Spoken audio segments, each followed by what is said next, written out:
Hello दोस्तों, नमस्कार। आपका अपना YouTube channel green world publication में आपका स्वागत है। मैं आपका अपना मैथमेटिक मेंटर प्रभात यादव। आज हम लोग क्लास 10th की ट्रिग्नोमेट्री इंट्रोडक्शन टू ट्रिग्नोमेट्री यानी त्रिकोणमिति का परिचय, ये टॉपिक हम लोग स्टार्ट करेंगे। तो हम लोग सबसे पहले इसके बेसिक कॉन्सेप्ट के बारे में बात करेंगे, देन फिर अदर जैसे कि आप प्रीवियस वीडियो में देखते चले आ रहे हैं। फिर हम लोग बहुविकल्पी और अतिलघुत्तरी की एक सीरीज लेकर आते हैं। उसके बाद एक कॉम्बिनेशन हम लोग लेकर आते हैं लघुत्तरी और विस्तृत प्रश्नों का। ठीक है, तो इस तरह से हम लोग हर एक टॉपिक को कॉन्सेप्ट, फिर एक सीरीज बनाते हैं बहुविकल्पी और अतिलघुत्तरी का, जो कि बहुविकल्पी 1 नंबर का होता है, अतिलघुत्तरी 2 नंबर का होता है। फिर हम लोग एक कॉम्बिनेशन लेकर आते हैं लघुत्तरी और विस्तृत का, 4 और 6 नंबर का कॉम्बिनेशन होता है। तो आइए हम लोग देखते हैं इंट्रोडक्शन टू ट्रिग्नोमेट्री यानी त्रिकोणमिति परिचय का परिचय क्या है, जो कि आप स्क्रीन पे देख रहे हैं।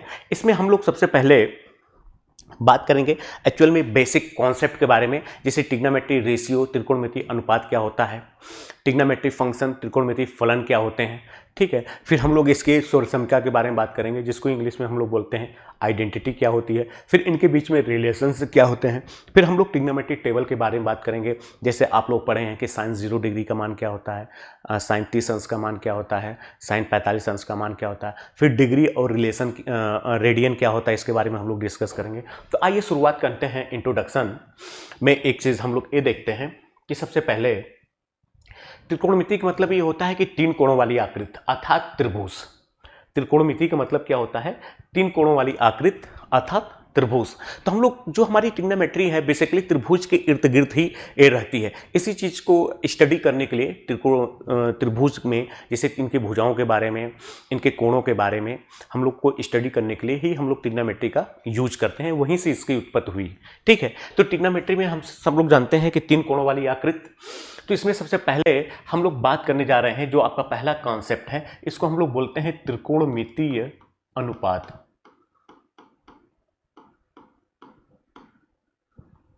त्रिकोणमितीय अनुपात, जिसको इंग्लिश में हम लोग बोलते हैं ट्रिग्नोमेट्री रेशियो।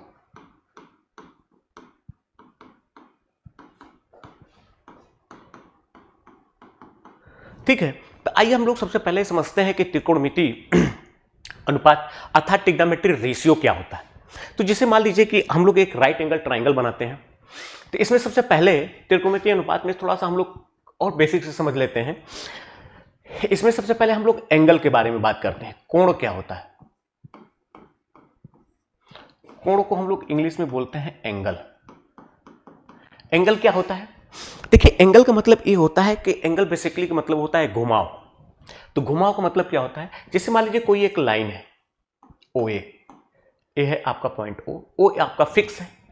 तो अब अगर इस पॉइंट को अब बात करें पॉइंट ए की, तो आप या तो इधर रोटेट करा सकते हैं या तो आप इधर रोटेट करा सकते हैं। अगर आपने इधर रोटेट कराया तो इसको हम लोग बोलते हैं एंटी क्लॉकवाइज, यानी कि घड़ी की सुई की चलने के विपरीत दिशा में।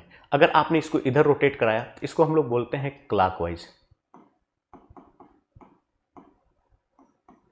ठीक, तो सपोज करिए कि अगर आपने इसको इधर रोटेट कराया, तो आप सपोज करिए एक पॉइंट आपने बी पे आया, तो यहां से इनिशियल पॉइंट से एक फाइनल पॉइंट, इसको हम लोग बोलते हैं इनिशियल लाइन, प्रारंभिक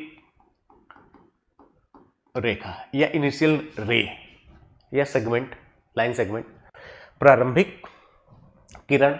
अब इससे आपने एंटी क्लॉकवाइज रोटेट होकर ओबी पे आया है, तो जो ये एंगल बनता है इसी को हम लोग बोलते हैं क्या है, एंगल। यानी कि इस इनिशियल लाइन और फाइनल लाइन, ये आपका फाइनल है, या इसी को हम लोग बोलते हैं टर्मिनल लाइन या टर्मिनल रे। तो आप ए पॉइंट ओ फिक्स है, तो इनके एंटी क्लॉकवाइज में जो ये रोटेशन है, जो ये घुमाव है, इसी को हम लोग बोलते हैं एंगल। जब आप एंटी क्लॉकवाइज रोटेट करेंगे तो जो ये एंगल की वैल्यू है, जो एंगल ए थीटा है, इसको हमेशा हम लोग पॉजिटिव, इसका मान हमेशा पॉजिटिव लेंगे। जब आप इसको क्लॉकवाइज रोटेट किए, अगर आप मान लीजिए इसको क्लॉकवाइज रोटेट करा के आपने ये समझ लिए ये B point, B dash point पे आपने आ गया, तो जो ये रोटेशन हुआ, जो ये घुमा हुआ, मान लो इसको हमने लिख दिया अल्फा, तो इसकी वैल्यू हमेशा नेगेटिव में आती है।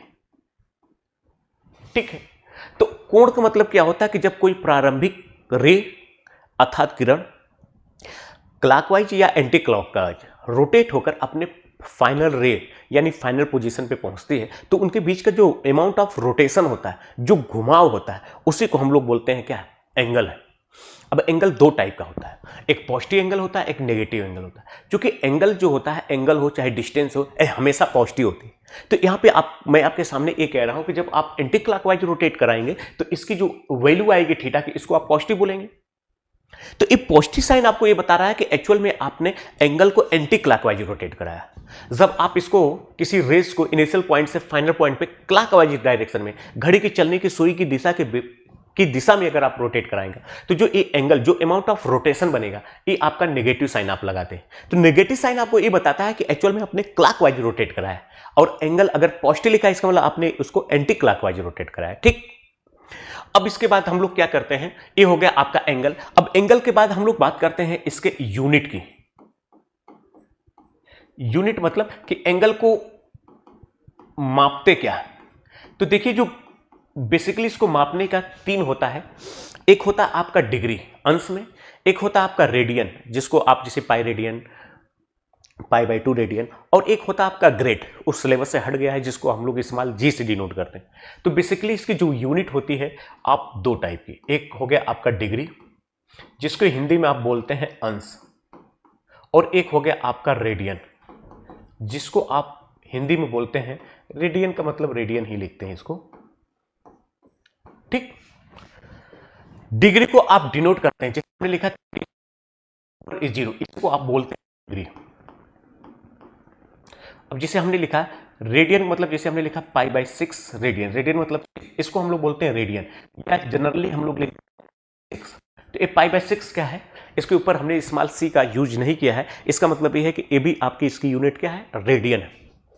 ठीक, अब इनके बीच में एक रिलेशन भी होता है, इनके बीच में एक संबंध होता है, यानी कि रिलेशन बिटवीन डिग्री मतलब अंश में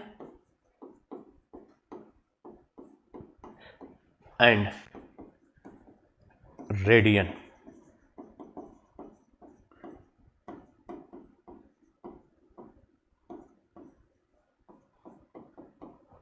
तो देखिए, डिग्री और रेडियन में रिलेशन क्या होता है। देखिए, ये जो पाई रेडियन है, इसके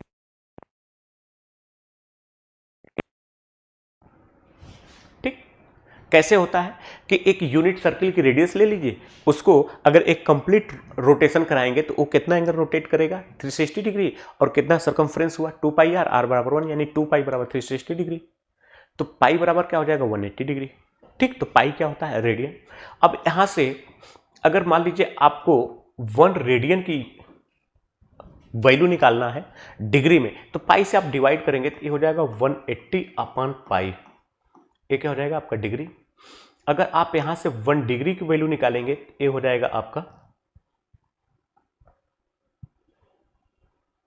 ये हो जाएगा आपका, यहां से ये हो जाएगा आपका पाई अपॉन 180 रेडियन।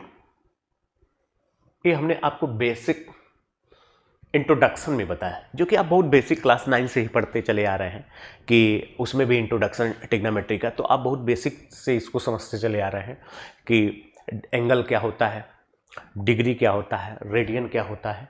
ठीक, ये जो दोनों लाइन लिखा गया, ये दोनों बड़ा इंपॉर्टेंट है।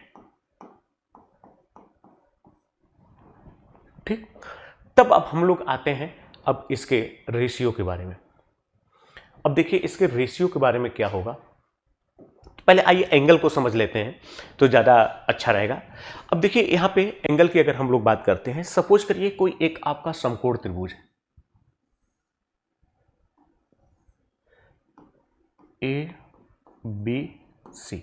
समकोण त्रिभुज का मतलब ये होता है कि एक ऐसा त्रिभुज जिसका एक एंगल क्या हो, 90 डिग्री हो। तो अगर यहाँ पे एंगल बी की बात करेंगे तो ये एंगल बी क्या है आपका, 90 डिग्री, या इसको अगर रेडियन की बात करेंगे तो ये पाई बाई 2 रेडियन। ठीक, तो अब इस त्रिभुज को हम लोग नाम देते हैं कि, यानी कि ट्राइंगल ए बी सी जो है, इसको हम लोग बोलते हैं समकोण त्रिभुज,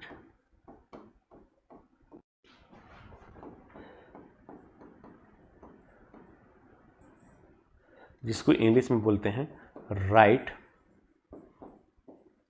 एंगल ट्राइंगल। ठीक, तो हम लोग ट्राइंगल एबीसी को हम लोग बोलते हैं समकोण त्रिभुज। क्यों, कि उसका एक एंगल बी क्या है, 90 डिग्री। ठीक है, जिसको हम लोग डिनोट करते हैं कुछ इस टाइप से। ठीक, अब यहां पे देखिए जो बात मैं करने जा रहा हूं बड़ी इंपॉर्टेंट बात है। सपोज करिए कि अगर ये एंगल थीटा है तो इस एंगल के जो अपोजिट, हिंदी में बोलते हैं सम्मुख,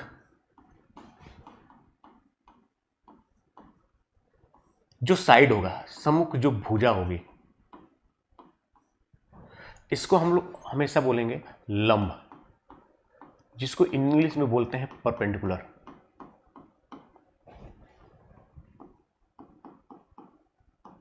जिसको इस्तेमाल पी से डिनोट करते हैं। ठीक, और इस एंगल से सटी हुई जो भुजा होती है, जिसको इंग्लिश में बोलते हैं एडजेसेंट साइड, इसको हम लोग नाम देते हैं आधार, जिसको इंग्लिश में बोलते हैं बेस।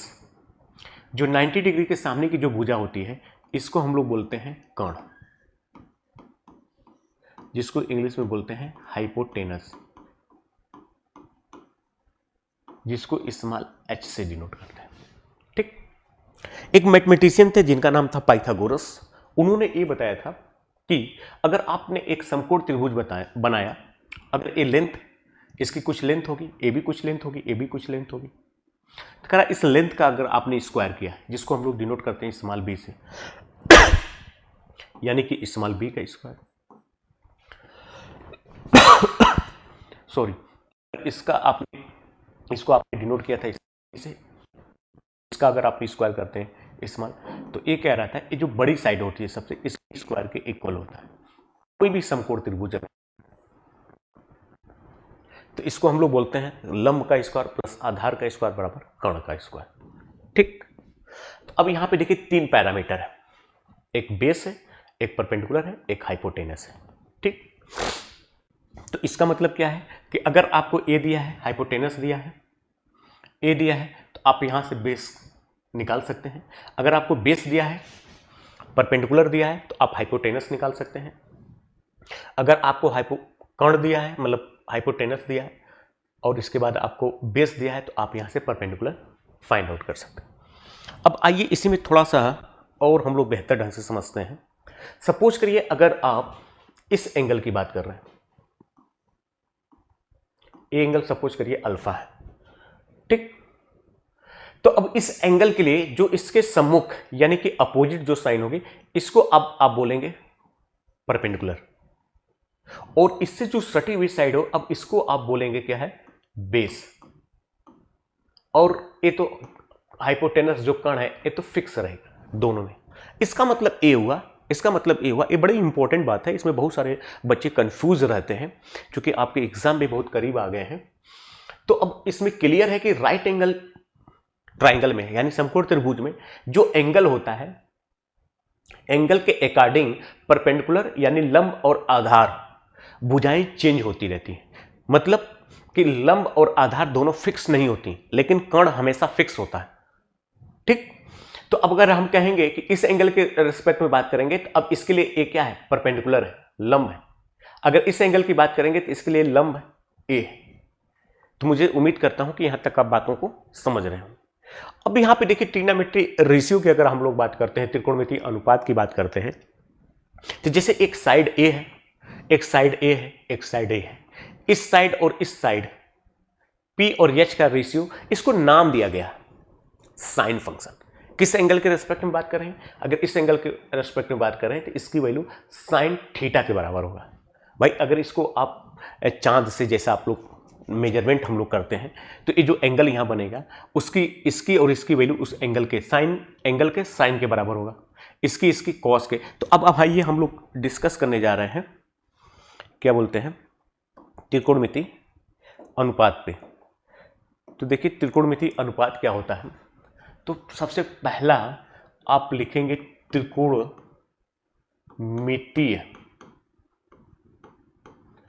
अनुपात, जिसको इंग्लिश में बोलते हैं ट्रिग्नोमेट्री रेशियो।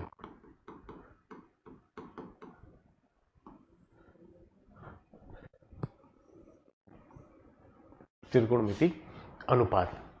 तो देखिए त्रिकोणमितीय अनुपात क्या होता है, आप एक ट्राइंगल बनाइए जिसका एक एंगल 90 डिग्री है। जैसे हमने एक ट्राइंगल बनाया ए बी सी, जिसका एक एंगल बी बराबर क्या है 90 डिग्री। इसको हम लोग नाम देते हैं ट्राइंगल एबीसी को एक समकोण त्रिभुज। ठीक, अगर मैं इस एंगल के रिस्पेक्ट में बात कर रहा हूं, सपोज करिए ए एंगल थीटा है, तो अब इसके लिए ए क्या होगा परपेंडिकुलर, ए क्या होगा बेस, ए क्या होगा हाइपोटेनस। ठीक, तो अब यहां पे हम लोग अगर पहली बात करें, ये जो P और H है इनके अनुपात की बात करें, इनका रेशियो, तो इसी को हम लोग नाम देते हैं साइन, और एंगल क्या है ए, साइन थीटा। इसके पीछे कोई लॉजिक नहीं है, इसको एज्यूम कर लिया गया। जैसे जब हम लोगों ने इसके डिस्कवरी के बारे में बात किया, जब इसके कॉन्सेप्ट के बारे में बात किया, इस कॉन्सेप्ट को आगे बढ़ाने की बात की, तो हमने एज्यूम कर लिया कि इसकी वैल्यू को हम लोग क्या बोलेंगे साइन थीटा, यानी कि परपेंडिकुलर, यानी परपेंडिकुलर मतलब लंब अपॉन हाइपोटेनस।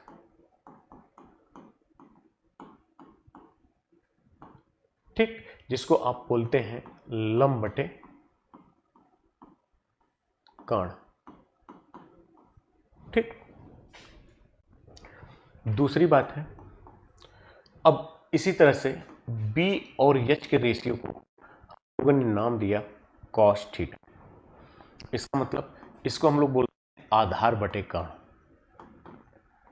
इंग्लिश में बेस बोलते हैं, और कर्ण को हाइपोटेनस।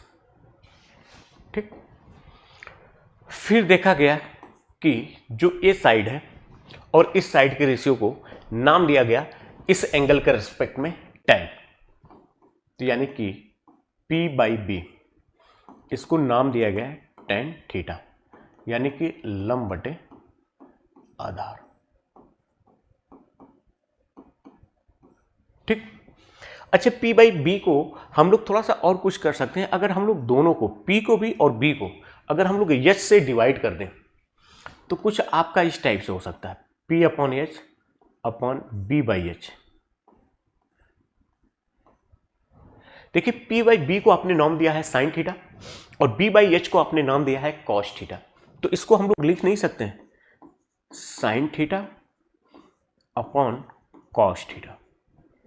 तो हमको एक यहां से एक नया कॉन्सेप्ट ये समझ में आया कि जो tan थीटा होता है ए साइन थीटा और कॉस थीटा का क्या होता है रेशियो होता है। मतलब जो tan फंक्शन होता है, जो tan फलन होता है, वो साइन फलन और कॉस फलन का क्या होता है रेशियो होता है। अगर आप थीटा एंगल के रेस्पेक्ट में बात करेंगे तो मतलब साइन थीटा और कॉस थीटा का क्या होता है रेशियो होता है। अब अगर इसमें हम लोग फोर्थ कॉन्सेप्ट की बात करें, अब ये देखिए अगर इसके अब इसी रेशियो को उलट दिया गया, पलट दिया जाएगा, तो इसको नया नाम दे दिया गया। इसकी जगह हम लोगों ने इसको नाम दिया कोसेक थीटा, यानी H बाई पी। इसका मतलब क्या हुआ, यानी इसी को हम लोगों ने नाम दिया 1 अपॉन साइन थीटा।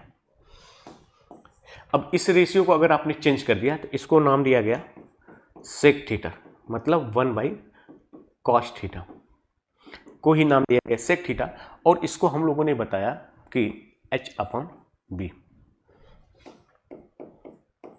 और इसको अगर आप रिवर्स कर देंगे तो इसको हम लोगों ने नाम दिया कॉट थीटा, और इसकी वैल्यू होती है 1 अपॉन टेन थीटा, और इसी को हम लोगों ने नाम दिया B बाई पी।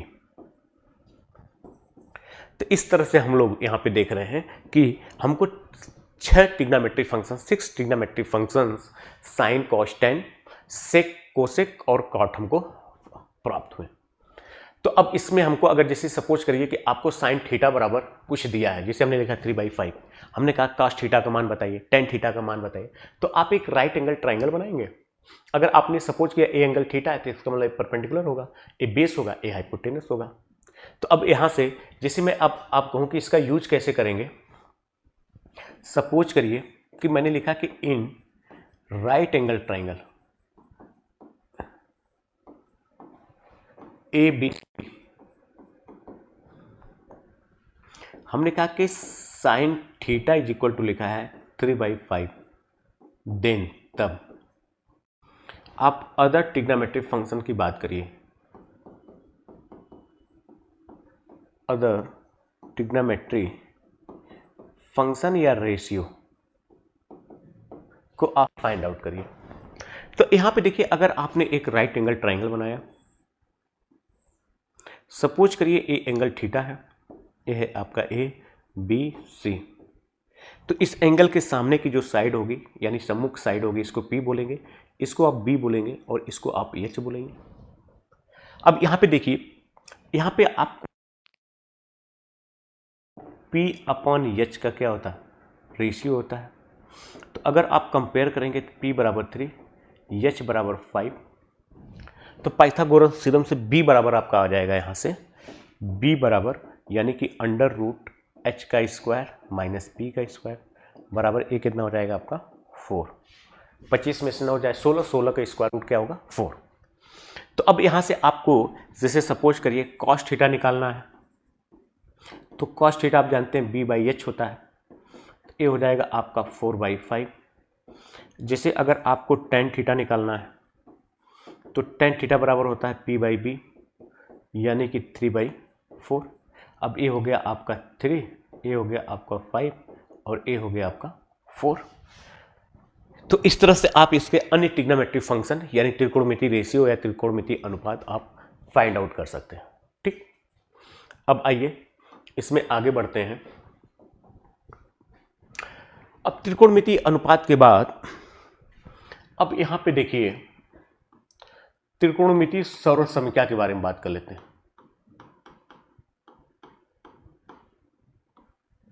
त्रिकोणमितीय सर्वसमीकरण, जिसको इंग्लिश में बोलते हैं ट्रिग्नोमेट्री रेशियो, ट्रिग्नोमेट्री आइडेंटिटी, जिसको इंग्लिश में बोलते हैं ट्रिग्नोमेट्री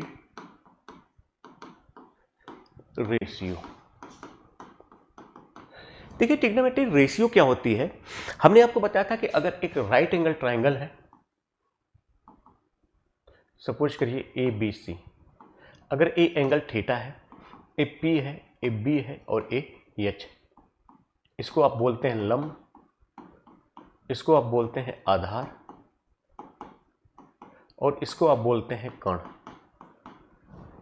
तो हमने कहा पाइथागोरस थ्योरम के हिसाब से आप लिख सकते हैं कि p का स्क्वायर प्लस b का स्क्वायर बराबर क्या होगा h का स्क्वायर। यहाँ पे आप देख रहे हैं तीन पैरामीटर है, p है, b है और h है। तो इसका मतलब हमको यहाँ से तीन आइडेंटिटी आएंगी। कैसे कैसे इसको फाइंड आउट करेंगे? सबसे पहले आप पहली आइडेंटिटी के लिए आप h स्क्वायर से दोनों पक्षों को भाग दे दीजिए।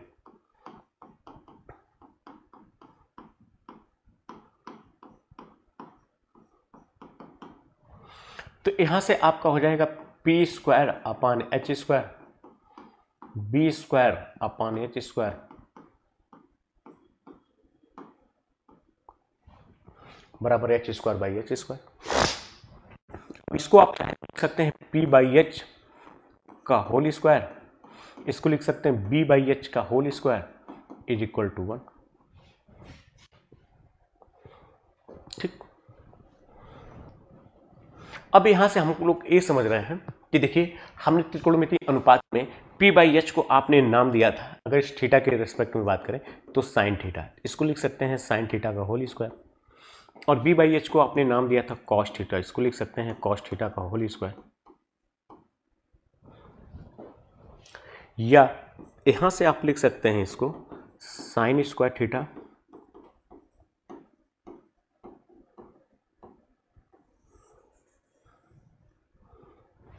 यानी कि sine square theta plus cos square theta बराबर क्या हो जाएगा आपका 1। ये पहली आइडेंटिटी, इसको हम लोग बोलते हैं ये आपकी एक सर्वसंख्या हुआ।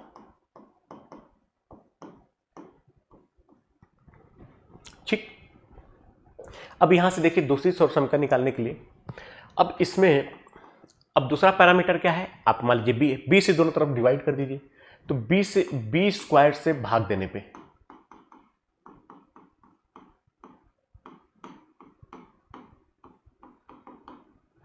तो ये हो जाएगा आपका P square by B square upon B square बराबर H square upon B square. अब p बाई बी को आप लिख सकते हैं यानी p बाई बी का होल स्क्वायर प्लस 1 बराबर h बाई बी का होल स्क्वायर। अब देखिए पी बाई बी को आपने नाम दिया था टेन थीटा, यानी 1 को मैं पहले लिख दे रहा हूं, यहां से 1 प्लस इसको आपने नाम दिया था टेन थीटा, तो टेन स्क्वायर थीटा। यहां पे मैं एक चीज आपको करेक्ट करना चाह रहा हूं, इस साइन थीटा का होल स्क्वायर या साइन स्क्वायर थीटा, दोनों बात यही होती है कि इसके एंगल का पहले वैल्यू निकाल लीजिए, उसके बाद तब उसका स्क्वायर करिए। जैसे आप इसको ऐसे भी समझ सकते हैं, जैसे मैंने लिखा कि 5 का स्क्वायर, तो आप इसको ऐसे भी लिख सकते हैं 5 का होल स्क्वायर, दोनों का मतलब एक ही है। तो अब यहां से प्लस टेन स्क्वायर थीटा बराबर हो जाएगा आपका सेक थीटा का होल स्क्वायर, या यहां से आप लिख सकते हैं 1 plus tan square theta is equal to sec square theta. ये हो गया आपका सेकेंड आइडेंटिटी, यानी कि द्वितीय सॉल्यूशन का। ठीक, अब यहां से आप चाहें तो आप यहां से इसको उधर भेज दीजिए, ये हो जाएगा आपका सेक स्क्वायर थीटा माइनस का tan square theta is equal to क्या हो जाएगा। अब इसी को चाहे तो और एक्सप्लेन कर सकते हैं आप, A square minus B square का आप फार्मूला जानते हैं, A square minus B square is equal to A plus B एक ब्रैकेट में, ए माइनस बी एक ब्रैकेट में। तो यहां से आप लिख सकते हैं sec theta plus tan theta into sec theta minus tan theta. अब इसका मतलब क्या हुआ कि एक आपको वैल्यू लिखा है sec trigonometric function sec theta plus tan theta, दूसरा sec theta minus tan theta, दोनों का प्रोडक्ट क्या है 1 है। सपोज करिए इसका मतलब क्या है कि अगर इसकी वैल्यू p है तो इसका मतलब इसकी वैल्यू क्या हो जाएगी, आप कहेंगे 1 बाई पी। क्यों? क्योंकि ए उसका उल्टा होगा तभी दोनों को मल्टीप्लाई करते हैं आप 1 आएगा। आपके दिमाग में ये आ रहा होगा कि सपोज करिए अगर a आपका p है आपका b, तो इसका मतलब इसकी वैल्यू क्या हो जाएगी, आप अगले स्टेप में लिखेंगे 1 बाई बी, तभी तो दोनों का प्रोडक्ट करेंगे तो कितना आ जाएगा आपका 1। तो इसका मतलब हमने यहाँ पे देखा कि दो आइडेंटिटी, एक sine square theta plus cos square theta बराबर 1। अब इसको चाहे तो और आप लिख सकते हैं, जैसे अगर यहाँ से हम लिखना चाहें साइन स्क्वायर थीटा तो इसको लिख सकते हैं 1 माइनस कॉस स्क्वायर थीटा। अगर हम यहाँ से चाहें कि कॉस स्क्वायर थीटा तो इसको आप लिख सकते हैं 1 माइनस साइन स्क्वायर थीटा। ठीक, अब इसी तरह से यहाँ से भी आप यहाँ से टेन स्क्वायर थीटा लिखना चाहें तो इसको उधर ट्रांसफर कर सकते हैं, तो यानी sec square theta minus 1, sec square theta बराबर 1 plus tan square theta, sec square theta minus tan square theta बराबर 1। तो आप इसको अलग अलग फॉर्म में जैसे हमको क्वेश्चन का रिक्वायरमेंट होगा उस हिसाब से हम लोग इसको यूज कर सकते हैं। ठीक, अब इसमें देखिए हम लोग थोड़ा सा, अब अगला थर्ड आइडेंटिटी है, अब उसका प्रूफ देख रहे हैं। तो देखिए जो थर्ड आइडेंटिटी है,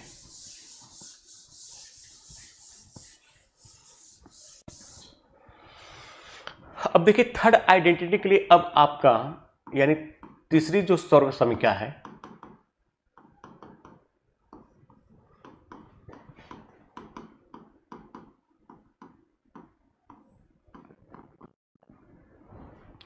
अब देखिए यहां पे आपका लिखा P square plus B square is equal to लिखा है एच स्क्वायर।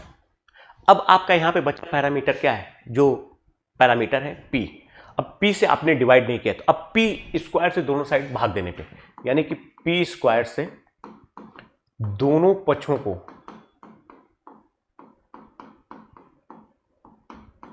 भाग देने पर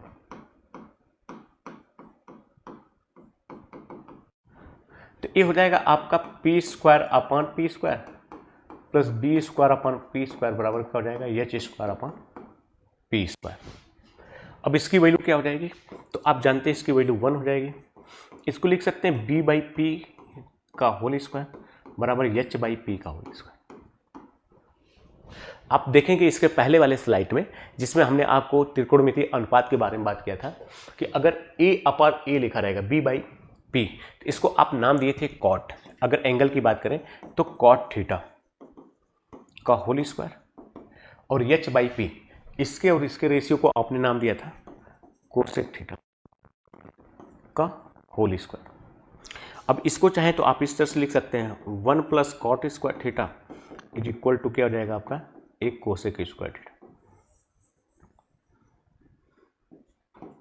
ठीक, अब यहां से आप अलग अलग लिख सकते हैं, इसको कॉट स्क्वायर थीटा को उधर भेज देंगे, तो यानी कि कोसेक स्क्वायर थीटा माइनस का cot square theta is equal to क्या हो जाएगा 1। या अगर 1 को इधर ट्रांसफर करना चाहेंगे तो आप यहां से लिख सकते हैं, यानी कि कॉट स्क्वायर थीटा बराबर हो जाएगा आपका कोसेक स्क्वायर थीटा माइनस 1। अब यहां से देखिए वही है जैसे वहां पे इनका फैक्टर कर सकते हैं, तो यहां से फैक्टर आपका हो जाएगा cosec theta plus cot theta into cosec theta minus cot theta is equal to 1। Suppose करिए कि अगर इसकी वैल्यू p है, इसका मतलब इसका जो मान होगा इसको 1/p, तभी दोनों का प्रोडक्ट क्या होगा 1। यानी कि cosec theta plus cot theta और cosec theta minus cot theta एक दूसरे का क्या होगा, रेसिप्रोकल होगा। ठीक, अगर एक की वैल्यू आपको क्वेश्चन मान लीजिए ये दिया है 2, तो इसका मतलब इसकी वैल्यू आप लिख सकते हैं 1/2। ठीक, तो इस तरह से आपने देखा कि यहाँ पे आइडेंटिटी का आपने 3 आइडेंटिटी है मोस्टली, मेन साइन और कॉस में है, दूसरा सेक और टेन में है, तीसरा कोसेक और काट में है। ठीक, अब यहाँ पे थोड़ा सा मैं एक चीज़ और बढ़िया से डिफाइन करना चाहूँगा, तो यानी कि यहाँ पे अगर हम तीनों आइडेंटिटी के बारे में बात करें, तो जो आपकी पहली आइडेंटिटी है यानी कि sine square theta plus cos square theta बराबर 1, यहाँ पे आप थीटा का कुछ भी मान रखिए, इसकी वैल्यू हमेशा 1 आएगा। आप थीटा बराबर 0 रखिए, साइन 0 का मान 0 होता है, कॉस 0 का मान 1 होता है, 0 + 1 बराबर क्या हो जाएगा 1। लेकिन जैसे ही आप दूसरी बात करिए, जैसे दूसरा आपको हमने बताया कि सेक स्क्वायर थीटा माइनस का टेन स्क्वायर थीटा, इसकी भी वैल्यू 1 है। अब ये बताइए सेक थीटा कहाँ पे अनडिफाइंड होता है, π/2 पे, और टेन थीटा कहाँ पे अनडिफाइंड होता है, π/2 पे। फिर अगला आप कहेंगे 3π/2। इसका मतलब कि आप रियल नंबर में से, यानी ये आइडेंटिटी तभी ट्रू होगी जब यहां से आप थीटा की वैल्यू क्या हो जाएगी, रियल में से 2n + 1 इंटू π/2 आप बाहर करेंगे, जहां पे n क्या है आपका इंटीजर है, यानी कि पूर्णांक है। क्या है, पूर्णांक। पूर्णांक का मतलब क्या होता है, जिसे -3 -2 -1 0 1 2 3, इनको हम लोग क्या बोलते हैं, पूर्णांक। और अगर आप थर्ड आइडेंटिटी की बात करेंगे, तो थर्ड आइडेंटिटी हो जाएगा आपका कोसेक स्क्वायर थीटा माइनस का cot square theta is equal to क्या है 1। ये बताइए कोसेक कहाँ पे अनडिफाइंड होगा, मतलब कहाँ पे अपरिभाषित होगा, मतलब इसकी वैल्यू आप फाइंड आउट नहीं कर सकते हैं, जहाँ पे साइन की वैल्यू क्या होगी 0। क्यों, क्योंकि 1/0 क्या होता है अनडिफाइंड। 0 से अगर 1 को आप डिवाइड करेंगे तो ये कभी डिवाइड नहीं होगा, क्योंकि 0 + 0 + 0 इनफाइनाइट नंबर की सीरीज बनेगी। तो इसका मतलब इसका जो डोमेन होगा या इसका जो प्रांत होगा, यानी r - n π, जहां पे n क्या है आपका पूर्णांक है, इंटीजर। तो एक कंप्लीट तीनों आइडेंटिटी को हमने यहां पे डिस्कस किया। ठीक, अब आइए इसमें आगे हम लोग देखते हैं इसके त्रिकोणमिति टेबल के बारे में, क्योंकि ट्रिग्नोमेट्रिक टेबल के बारे में। ठीक, तो यहां पे देखिए ट्रिग्नोमेट्री टेबल यानी त्रिकोणमिति अनुपात, ये भी समझना बहुत जरूरी है। ट्रिग्नोमेट्री टेबल, जिसको बोलते हैं त्रिकोणमिति सारणी।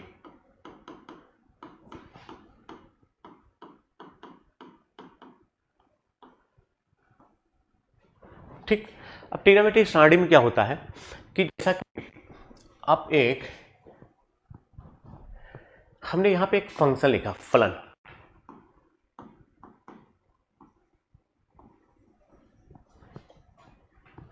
और यहां पे हमने एंगल लिखा, सपोज करिए 0 है, 30 डिग्री, 45 डिग्री, 60 डिग्री और 90 डिग्री।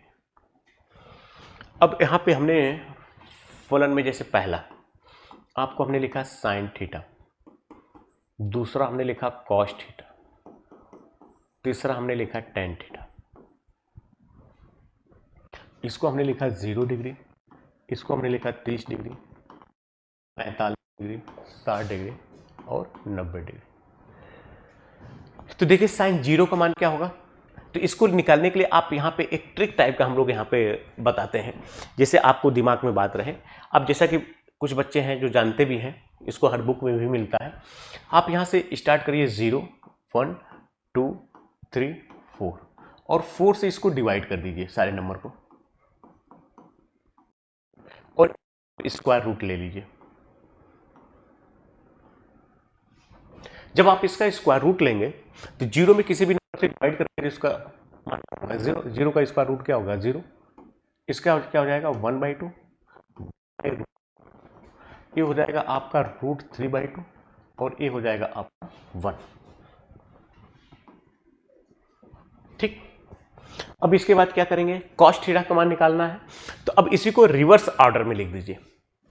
तो यानी कि 1 इधर से ये हो जाएगा फिर आपका √3/2, फिर इधर से आएंगे रिवर्स में तो 1/√2, 1/2 और ये हो जाएगा 0।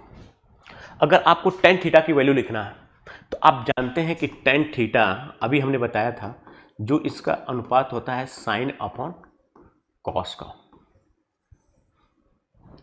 तो इसका मतलब क्या है, अब इससे इसको भाग दे देंगे, 0 में 1 से डिवाइड करेंगे तो इसका मान क्या होगा 0, इसको इससे डिवाइड करेंगे तो 1/√3, ये हो जाएगा आपका 1, ये हो जाएगा 2 से 2 √3, ये 1/0 यानी 1/0 को ही हम लोग एक सिंबल यूज करते हैं, इसको हम लोग बोलते हैं इनफाइनाइट, अनंत, या इसी को हम लोग बोलते हैं अपरिभाषित है, ये डिफाइंड नहीं है। ठीक है, तो यानी tan 90 डिग्री क्या होता है, अनडिफाइंड होता है, अपरिभाषित होता है। ठीक, यानी कि इसकी वैल्यू हम लोग फाइंड आउट नहीं कर सकते हैं। ठीक, अब इधर देखिए, अब इसी कड़ी में अगर आप आगे बढ़ेंगे, जैसे मैंने कह दिया कि cot, तो आप जानते हैं cot थीटा क्या होता है, tan का उल्टा, tan का मतलब 1/tan थीटा। अब 1/0 का मतलब क्या हो जाएगा, इनफाइनाइट, अनडिफाइंड, ये हो जाएगा यानी कि √3, ये क्या हो जाएगा आपका 1, ये हो जाएगा 1/√3 और ये क्या हो जाएगा 0। अगर आप इसी में सेक थीटा की बात करेंगे तो ये क्या हो जाएगा, थीटा की जगह अब जैसे यहाँ पे ये एंगल है आपका थीटा सा, अब तो ये क्या हो जाएगा, कास का उल्टा 1/1, 1 आएगा, इसका उल्टा कर देंगे यानी 2/√3, इसका उल्टा हो जाएगा आपका √2, ये हो जाएगा आपका 2, ये हो जाएगा 1/0 क्या हो जाएगा आपका इनफाइनाइट। और आप जो नेक्स्ट वाला लिखेंगे जो है आपका कोसेक थीटा, तो देखिए कोसेक थीटा मतलब साइन का उल्टा कर दीजिए या सेक का रिवर्स ऑर्डर लिख दीजिए, तो वहां से लिखेंगे आप तो ये हो जाएगा इनफाइनाइट 2, ये हो जाएगा √2, ये हो जाएगा 2/√3 और ये हो जाएगा आपका 1। तो इस तरह से हम लोग देखते हैं sine cos tan, sec cosec cot, इनका सब चार्ट आपके सामने है। तो आपको थोड़ा सा रिमाइंड कराने के लिए, जैसे साइन में लिखना है तो 0, 1/2, 1/√2, √3/2, 1। इसका मतलब क्या हुआ कि सिंपल सी बात है, कॉस में लिखना है तो इसका उल्टा करके लिखेंगे, टेन में लिखना है साइन अपॉन कॉस करके, कॉट में लिखना है तो 1/10, सेक में लिखना है तो 1/cos, कोसेक में लिखना है तो 1/sin लिखिए, या सेक का क्या करिए उल्टा यहाँ से आप लिख दीजिए। तो इस तरह से आपको त्रिकोणमितीय सारणी 0 से 90 डिग्री तक आपको याद हो जाएगी। इसको प्रयास करिए कि याद कर लें, क्योंकि हम लोग कई जगह पढ़ाते हैं तो देखते हैं बच्चा 11th में भी चला जाता है, 12th में भी चला जाता है, और हम लोग उसको त्रिकोणमितीय सारणी अर्थात ट्रिग्नोमेट्रिक टेबल में एंगल के बारे में पूछते हैं कि साइन 60 डिग्री का मान क्या होगा, 90 डिग्री का मान क्या होगा, तो वो कन्फ्यूजन में रहता है। तो देखिए कई सारी चीज़ों का बहुत ज़्यादा शॉर्टकट मैथमेटिक्स में अगर आप यूज करेंगे, बहुत ज़्यादा शॉर्टकट कि नहीं चलिए हम ये है इस तरह से निकाल लेंगे, तो चूंकि हमको एग्जाम हॉल में आपके पास इतना टाइम नहीं रहता, तो पहले से अगर आप प्रिपेयर के रहेंगे तो क्वेश्चन को सॉल्व करने में, फ्रेम करने में आप एक अलग कॉन्फिडेंस महसूस करेंगे। तो इस तरह से हमने त्रिकोणमितीय सारणी के बारे में भी डिस्कस कर लिया। अब देखिए थोड़ा सा हम आपको एक चीज़ ये बता देते हैं कि जैसे हम लोग ये है कि अगर एक दो एक्सिस, एक एक्स एक्सिस और वाई एक्सिस किसी पॉइंट पे इंटरसेक्ट करते हैं तो इसको हम लोग बोलते हैं ओरिजिन, इसको हम लोग बोलते हैं फर्स्ट क्वाड्रेंट, इसको हम लोग बोलते हैं सेकंड क्वाड्रेंट, इसको हम लोग बोलते हैं थर्ड क्वाड्रेंट, और इसको हम लोग बोलते हैं फोर्थ क्वाड्रेंट, चतुर्थांश। अगर कोई लाइन इस एक्स एक्सिस पे मतलब 0 डिग्री यहाँ से रोटेट होकर एक दूसरे के साथ 90 डिग्री का एंगल बनाते हैं, यानी कि ये हो जाएगा 90 डिग्री, ये हो जाएगा 180 डिग्री, 270 डिग्री, और ये हो जाएगा 360 डिग्री। ठीक, अगर कोई ट्रिग्नोमेट्री फंक्शन अगर फर्स्ट में है तो हम लोग इसको लिखते हैं ऑल पॉजिटिव, अगर सेकंड में है तो इसमें साइन और इसका उल्टा कोसेक, पॉजिटिव होगा, रेस्ट क्या होगा, निगेटिव। अगर थर्ड का मतलब 180 डिग्री से बड़ी वैल्यू है और 270 डिग्री से छोटी है, तो इसमें आपका जो tan और इसका उल्टा cot ये पॉजिटिव होगा। अन्य जो होंगे, अन्य फलन, ट्रिग्नोमेट्रिक फलन क्या होंगे, ऋणात्मक होंगे।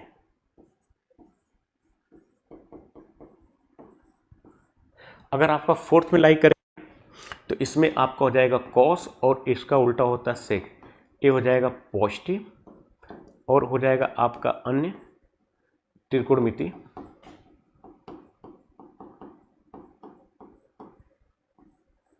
ऋणात्मक यानी कि नेगेटिव। ठीक, यहां तक कोई दिक्कत? ठीक है, तो आज हम लोगों ने देखा यहां पे कि हम लोग यहां पे आज देखा कि हम लोग त्रिकोणमिति फलन में जो हम लोग यहाँ पे बेसिक कॉन्सेप्ट थे जिसका हमको आगे यूज है क्वेश्चन को सॉल्व करने में। यहाँ पे हम लोगों ने समझा सबसे पहले एंगल क्या होता है, कोण क्या होता है, फिर उसके बाद हम लोग समकोण त्रिभुज के बारे में बात किया, फिर पाइथागोरस थ्योरम क्या होती है, फिर उसके बाद हम लोगों ने त्रिकोणमितीय अनुपात के बारे में बात किया, फिर हम लोगों ने त्रिकोणमितीय सोर्संख्या के बारे में बात किया, फिर हम लोगों ने यहाँ पे त्रिकोणमितीय सारणी के बारे में बात किया कि मतलब जिसाइन 0 का मान क्या होगा, 30 का क्या होगा, 45 का क्या होगा, 60 का क्या होगा, 90 का क्या होगा। अब हम लोग आएंगे नेक्स्ट वीडियो में जिसमें हम लोग इसी टॉपिक के बहुविकल्पी और अति लघुत्तरीय प्रश्नों को लेकर। तो आज के लिए इतना ही, जय हिंद।